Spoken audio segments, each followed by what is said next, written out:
محمد اکرم رحیم یا خان سے انہوں نے سوال کیا ہے کہ میں فرض نماز پڑھ رہا تھا 4 رکعت، تو اس میں سے درمیانی اتحیات بھول گیا۔ تو میں نے اپنے امام صاحب سے جب مسئلہ پوچھا تو انہوں نے کہا کہ فرضوں میں جب درمیانی اتحیات بھول جائے تو سجدہ صاحب کرنا ہوتا ہے، تو کیا سجدہ صاحب سے نماز مکمل ہو جائے گی؟ جواب عرض یہ ہے کہ جناب اکرم صاحب، جو آپ کے امام صاحب نے آپ کو بتایا ہے وہ درست بتایا ہے، بالکل ٹھیک بتایا ہے۔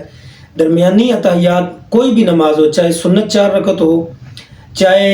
3 رکعت ہو، 3 رکعت جس طرح کے مغرب کے فرض ہیں، وتر 3 رکعت جس طرح کے عشاء میں پڑھے جاتے ہیں، اور اسی طرح